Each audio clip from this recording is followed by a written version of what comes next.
Well, hello and welcome to this week's edition of Coffee Club. A busy week ahead, a busy week that's just been. I'm just back from the Scotland game, which we'll come to later on. We're over in Portugal for that. We'll touch on that in a while. The latest story this morning though on Rangers, Jim Gillespie, Yes. the man that the Rangers board were looking to appoint as their new chief executive. We believe he's pulled out of the race. He's informed Rangers he doesn't want the job. And that puts Rangers in a situation, Bill, where they're under pressure to appoint someone for that job. They've been under pressure for a while now. They're under pressure last night at a fans gathering, Q&A with Rangers manager Philippe Clement. And what do you make of this latest twist to the story? It's the last thing they need. First of all, it's very good news for St Mirren. Yeah. Where Jim Gillespie's vice chairman, a very important figure. Right back when you broke this story at first, that he was the man that Rangers were looking to appoint. I wrote a column at the time saying that I would have been concerned for anybody getting into that job. I think what I said at the time was, if you weren't emotionally involved with the business and you looked at the business as a from an outside view, you would look at it and say, there are so many issues there. Is this what I want to put myself into? Now, football does have that emotional pull, and Jim has had that emotional pull to Rangers. I don't want to speculate on why he's not going to be the chief executive. Why do you think it could be though? Because we don't know, if we're being honest about it right now, as things stand, we don't know his reasons.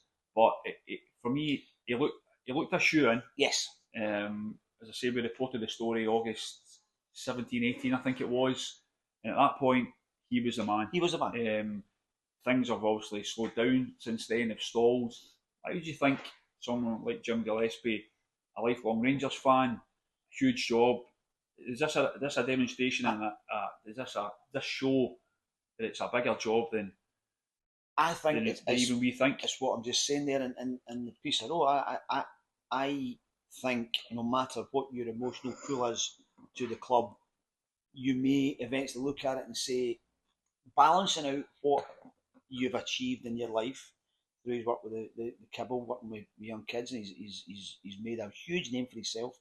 Balancing it against the work he's doing with St Mirren and the Hollywood League there, and then looking at it and saying, well, basically, what is the risk and what is the reward?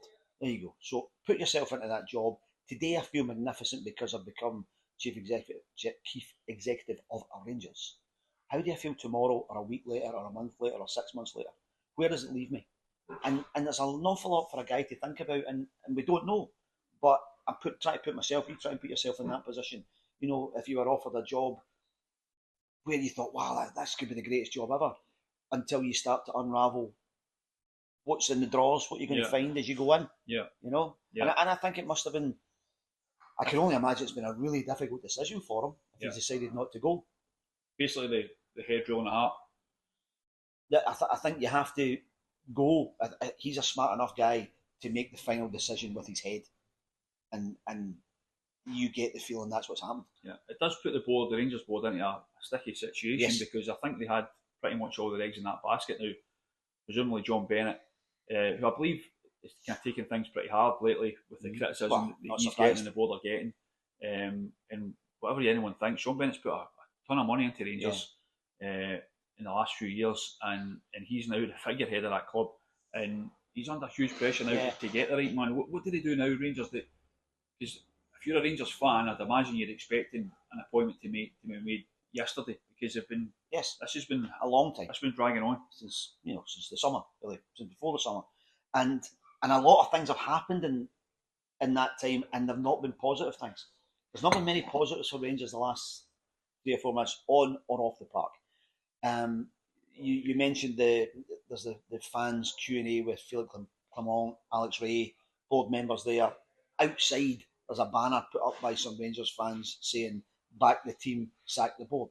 Now, if you're a candidate for that job and you're seeing things like that, okay, it's only a snapshot. Yeah. It's not every fan, but it must make you think, what am I walking into here? Yeah, because it's a huge job, isn't it? I mean, massive. If you, with the problems that's going on at Rangers right now, there has to be someone who really seriously knows what they're doing to get into that job. That's not a job for a novice. I actually think this is a job for somebody who has absolutely no emotional attachment to the club. Right. It's somebody who can walk in and say, no, yes, like that, don't like that, sort it out, do it my way. You walk in with an emotional attachment, you're immediately making decisions on the basis of, no matter how much of a business genius you are, you're making decisions as a fan. Yeah.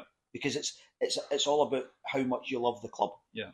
And I think somebody has to get in there who knows nothing about it. Probably, maybe even somebody who knows nothing about the day-to-day working of football, who goes in and just takes command of it as a business. Because I don't think Rangers has been run as a business for a long time.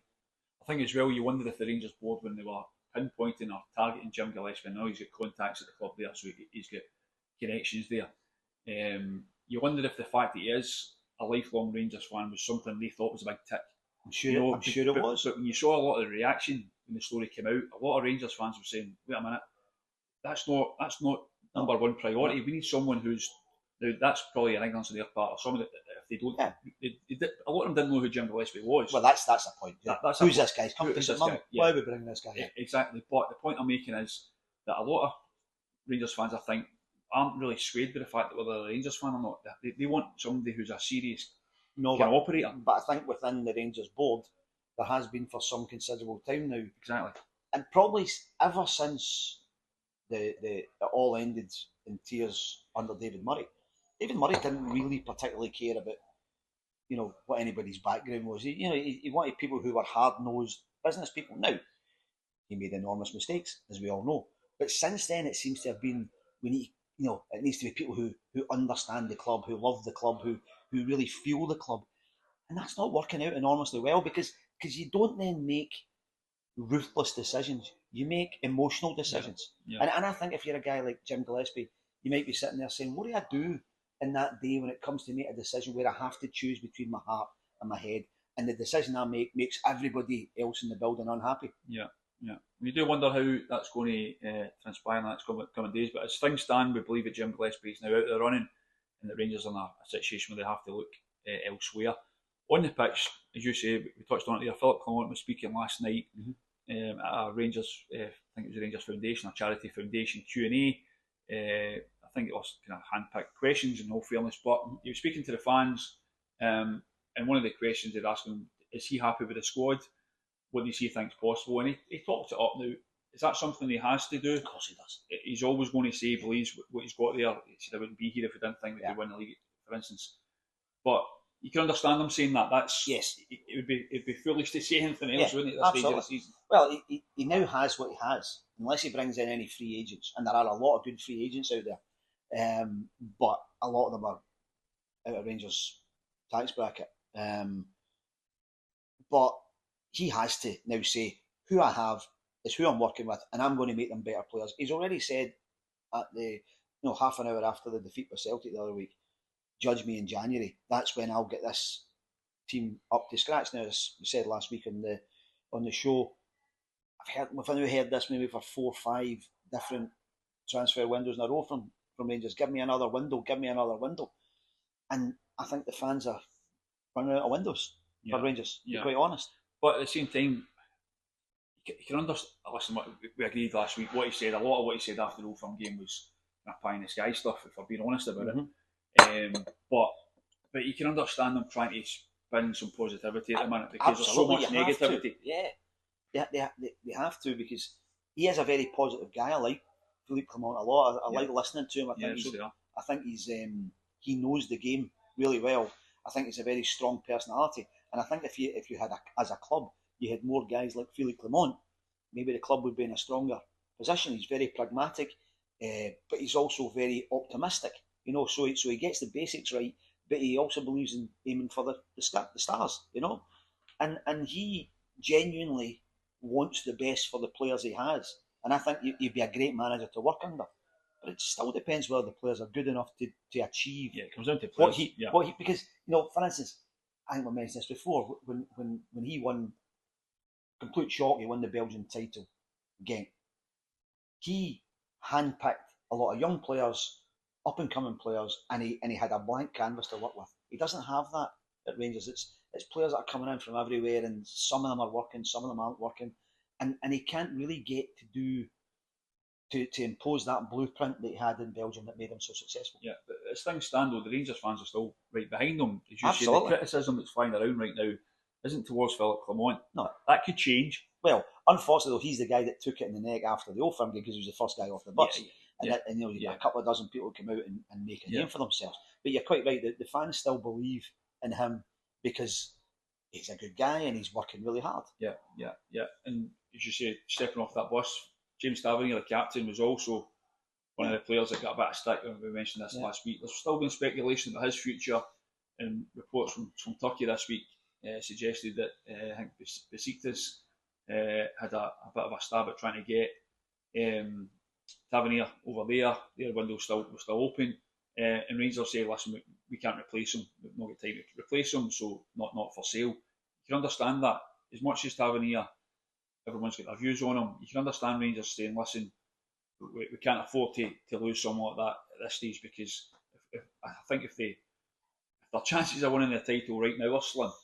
I think if they were to lose Tavernier, whatever anyone thinks of Tavernier, that would still be a blow. It would be a blow. He's been. I mean, it's a really weird thing to say about right back. Without his goals, his 100 goals or whatever he scored as a Rangers player, where would they have been over the last few years? However, we did talk again last week that he is someone who's guilty of making the same mistakes over and over again in big games. He does switch off. Defensively, fans see through. Fans don't say, well, it's Tav, so it's okay, he gets away with it. He doesn't get away with it. And also, a lot of fans are now saying they don't see him as a leader. Now, I'm of the opinion. I'm of the opinion it would be a blow for Rangers. It would be a blow because he's a big personality within the place. But on the pitch, as a footballer, you think it would be a loss? I think it would be a loss in terms of what he gives in terms of goals and assists. Fantastic. That's a fantastic loss. That's a massive loss. Yeah, what you have to decide is what outweighs the other thing. Does his 100 goals and his however many assists outweigh his defensive liability? Because as a defender, I'd have Dujon Sterling any day of the week and at right back, right? But as an influence on the overall play, Tavernier has been an absolute freak of nature for Rangers. I think Tavernier will be one of these players who will only be after he leaves. Very probably. In a number of years' time, he'll actually maybe be more appreciated as what he gave to Rangers. I can understand the criticism. We've all done it. We've all written about him down the years when he's done the same mistakes. But equally, I think he still brings a lot to the Rangers team. For a right back to score that many goals and to create the number of goals he does, especially at big moments in big games, is unheard of. Yeah. Well, we'll see how that transpires next while. This weekend, Rangers play Dundee United, I think, on Sunday, isn't it? Sunday lunchtime, big game. That is a huge game, isn't it? Because catch up. Yeah, we mentioned this other week. It's with the European games. It's not for this week for that reason. But Celtic play Saturday, Rangers play Sunday. Yeah, that takes a toll, doesn't it? Yeah, because if Celtic were to beat Hearts on Saturday, Rangers win 7 points behind. Now they might say, okay, we'll play catch up, we'll win the game, it'll go back to 4.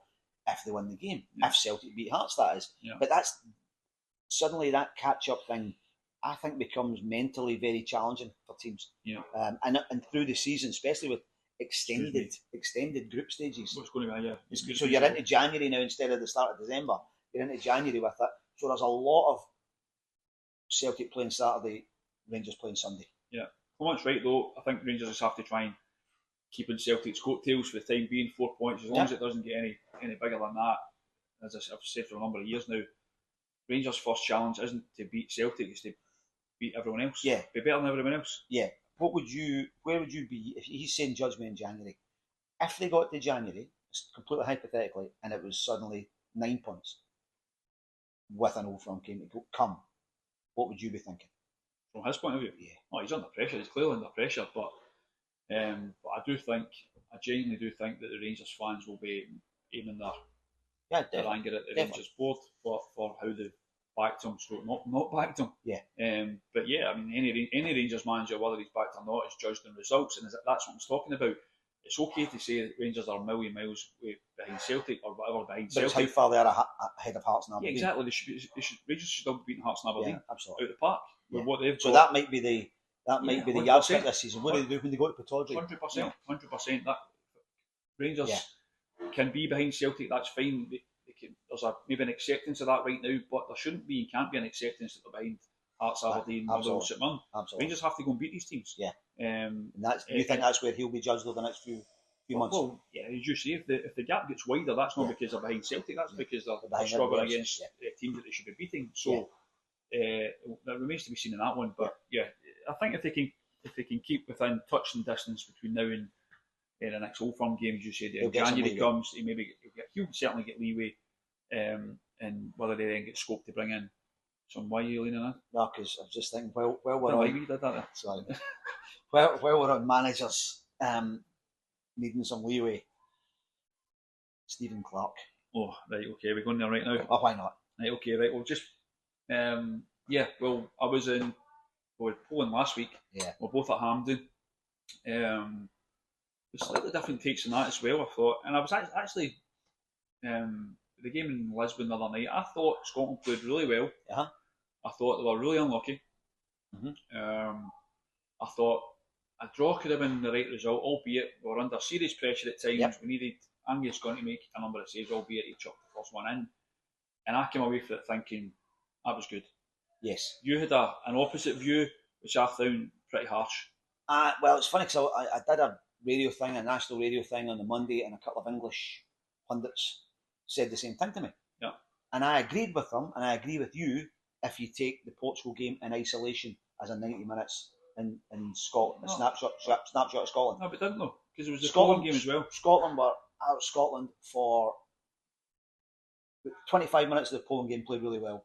For the rest of the game, I thought we were terrible. The whole first half we were dreadful. I would disagree with that. I think we're really unlucky against Portugal. Against Portugal, I thought we played some of the best football we've played in a long time. I thought individually and collectively throughout the 90 minutes, I thought we did some tremendous stuff. But when you take it into the big picture, we can't run away from the fact that it's another defeat. It's another defeat from lack of concentration at crucial moments, and it's now 1 win in 14 games, which is the worst Scotland win I can remember in my lifetime. There's no doubt about that. And there's a lot of mitigation within that, but you can't run away from it. There is zero doubt about that, but I disagree. I thought against Poland we were decent first half. We came out for this, I think Poland would have probably couldn't believe at half time they were 2-0 ahead. We easily much we let them score 100%. There's due criticism for that, but we see that we had chances to easily score first half against Poland. But we didn't, right? That's fine, but that's individual moments. That's not the team, how the team's overall playing. That's individual moments. We gifted a goal because Kenny McLean fires a ball into Billy Gilmour that was just the wrong pass. Mm-hmm. We concede a penalty because Tony Ralston sticks a leg in, it's the wrong side, sticks a leg in, and it's clumsy and it's mad. But we have chances. Dykes is a great chance when he's got to score across. But at what point do we stop counting the individual mistakes and look at the team performance? Yeah, but what did we say in Germany? We spoke about Germany. We could accept the team losing if they play in a certain way, right? I didn't think we played in a certain way against Poland. I thought we were terrible. I thought for 25 minutes of the second half, I thought we really came back into it. There was a vast difference. For me, there was a vast difference with how that team was set up and how more on the front foot they were. Yeah, we still didn't play well. We sat there at Hampden looking at each other in the first half. We agreed at half time that the team were unlucky to be 2-0 down. Yes, but we still didn't play well. Whether you're unlucky to be two... I'm not saying they played great first half. I'm not saying that by any stretch of the imagination, but I thought they were really unlucky to be 2-0 down, and then the second half they basically came out, and Billy Gilmour and Scott McTominay, for me, just rolled their sleeves up and said, right, let's get fired in about it. We get the goal back, we get another goal back, and then at the end it's madness from Grant Hanley. But I still came away from that in isolation because of everything that happened. It felt like more of the same. Yes. But then when you put that, you then put that with the performance in Lisbon, you think, oh no, the formations changed, the team's got more on the front foot. Yes. I don't think any doubt about that whatsoever. 100%. And it was Portugal. And Portugal. Yeah, no, we've got no right to beat Portugal in Lisbon. But here's the thing, right? It's a year today since the England game at Hampden that started this run. Okay? Yeah. 14 games in that year. The whole reason the SFA and Steve Clarke took higher level opposition for warm-up games was to get us onto the next level, for him to take us to the next level. I don't think we have moved forward 1 inch despite playing England, France, Spain away, Holland away, Germany, Poland. Yeah, I think that was one of his big mistakes. The friendly games we took before the Euros, playing against big hitters, I know the reason why we played England because of the anniversary game.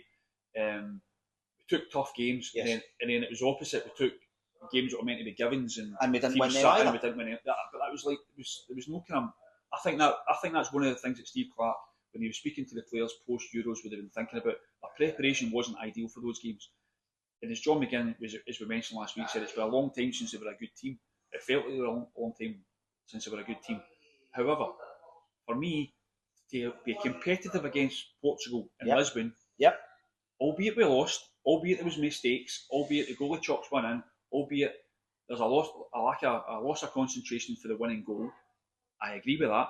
However, we competed. And that's all we ever asked for. Well, we spoke about it after Germany. But we do want to compete. We've got no right to beat Portugal in Lisbon. It's not about the right. You got to earn the right. Yeah, but you talking about being.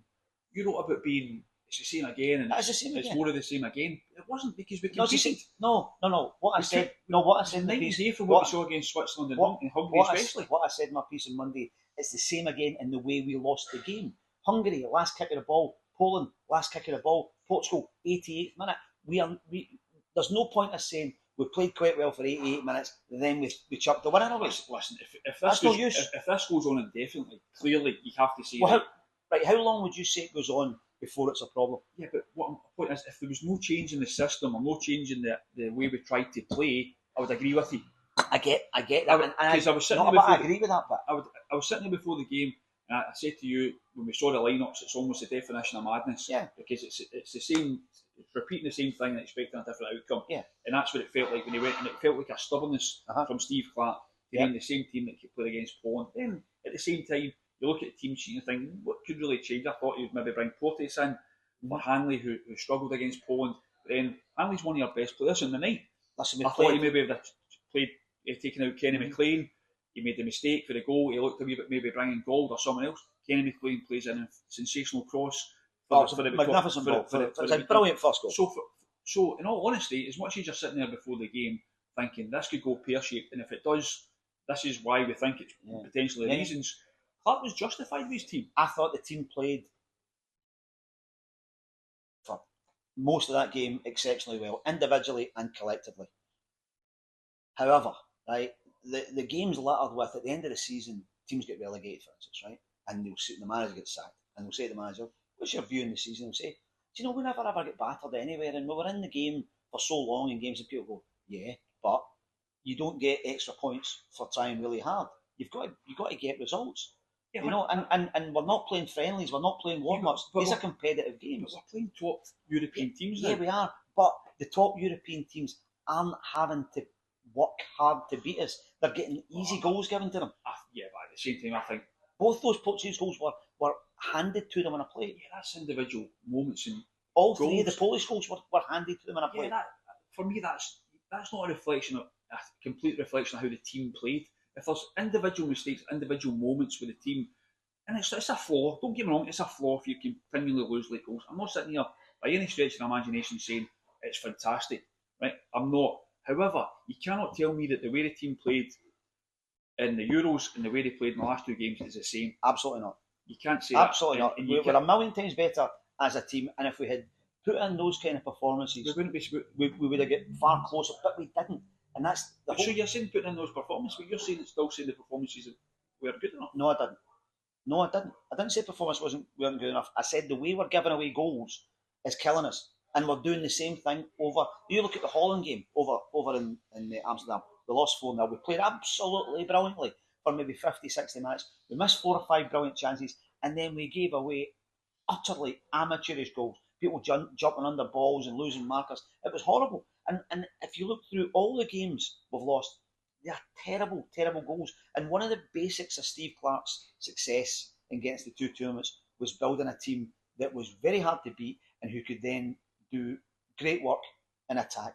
And we've stopped being hard to beat. We're giving away so many simple goals. Yeah, but is that maybe a consequence of, are we asking too much of an Orange goalkeeper, for instance, to play an entire match without making a mistake? No. It's not asking too much. No. Albeit I think it was a big mistake, but at the same time, if Angus Gunn has about 4 or 5s to remain to say. So there's the thing. For me, Angus Gunn's a very good goalkeeper. Very modern goalkeeper, great distributor of the ball, good with the ball at his feet, reads the game pretty well. However, that wasn't the first time the other night when he's not been strong enough with his hands, when he's gone down low and he's pushed balls he's pushed balls towards the corner. 100%. And when his footwork hasn't been good enough. And that's something, so you say, well, somebody has to say at some point, right, why is this happening? What are we going to do about it? And what's the alternative? The alternative, well, see, there's your question. It's a bit like Steve Clarke. Say, if somebody said to me, sack Steve Clarke, I'd say, who are you going to get in? That's what I'm saying. So what is well, it's the same as defence. Going forward, this is not an alternative. I still think our best goalkeeper isn't in the squad. Craig Gordon's our best goalkeeper by a long, long way. But he's 52. He is, and he's not going to. He probably would not go to the next World Cup at the age of 55, right? Whatever, right? So, but he is our best goalkeeper, and we're not playing him. Behind Angus Gunn, there's nobody who's you would say, wow, that's the guy we need. And that kind of worries me, right? It worries me that we still don't have a proper centre forward who's going to score your goals. That's a big problem. No, I think the biggest problem is that we don't have two centre halves who can defend, who absolutely love defending and will do anything to stop the ball going in. I don't know. I genuinely think Scott McKenna and Grant Hanley played really well the other night, and it was just a lapse. And I know you're saying that's the job. I know what you're saying. I know. You know, it's like saying I wrote a brilliant match report, except I get the score line wrong. Yeah, you would. You would just hang your boots up. Potentially. So, listen, I'm not sitting here by any stretch saying that Scotland are outstanding. I'm not, but I just sometimes, as I say to you, I'm prepared to accept the team losing if you feel as though they have a goal, you feel as though they compete, you feel as though they're on the front foot and creating chances, and they tick all those boxes. Again, I would say if you took that Portugal game first, I said, I'm on the radio there, and a couple of people coming at me in stereo. See, you were harsh. You were genuinely very harsh. And they're saying, oh, come on, pat in the head for Scotland. They played really well. I'm saying what people are saying on a separate platform where they're saying, oh, come on now, we Scotland, you did really well, pat in the head. That's a different argument. And I'm saying, no, in isolation, if you'd never seen us play before, you'd say, my God, Scotland are quite good, aren't they? They're not a bad team. But when you've been through this run now for a calendar year of 1 win in 14 games, and you're constantly seeing the same stupid, simple, basic errors, you think, why is nobody changing this? Why are we not learning and growing from this? But that's what we're talking about, changing it. Change. So what would you have changed? But when does it change? That's what I'm saying. What would you have changed? Players have to learn. Players have to say, right, okay, that last time there, I let him go because I was too concerned with trying to wrestle him, and Ronaldo was quicker than me and stronger than me, and next thing he's tapping the ball into an empty net. I can't let that happen again. But we do let it happen again because we've let it happen before, and it's still happening. I think there's always going to be individual mistakes in a game. But there's far too many we've lost. Yeah. In those 14 games, Robert, we've lost 33 goals. Clearly, but it's still a huge difference. For me, the performances in the last two games were night and day. From what we said before. You're 1,000,000% correct. So, albeit I don't disagree about individual moments, but I think it's fair. See, it's like any manager saying, stop giving the ball away. Players aren't trying to give the ball away. Of course they're not trying to give the ball away. Stop give away penalties. Hanley's not trying to give a penalty. See, in the last two, if you took these last two games in isolation, right? If we lost 3-2 to Poland and 2-1 to Portugal, to 5 goals, rattled into the top corner from 35 yards, you'd say, what do we need to do to get a win? We are playing out of our skin, and these teams are scoring worldies, but they're not. They're getting easy penalties. They're getting goalkeepers throwing the ball in. They're getting defenders letting people run off them. That, for me, is where we have to stop running away from the fact that we have stopped doing the basics right in defence. Okay. That was a bit fair. That was lively. That's good, wasn't it? I wasn't expecting that. Right, we're just we're too nice to each other sometimes. I've said that for a while.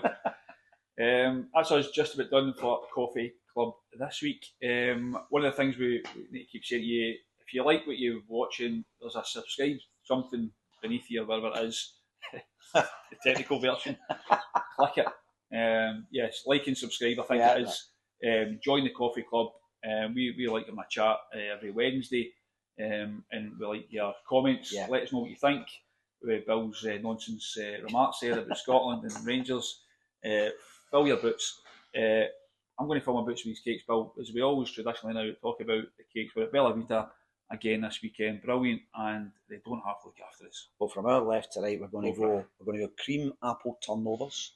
We're going to go almond flaked frangipanis, and we're going to go little strawberry cream tarts, beautifully illustrated around by little strawberries with dots of cream.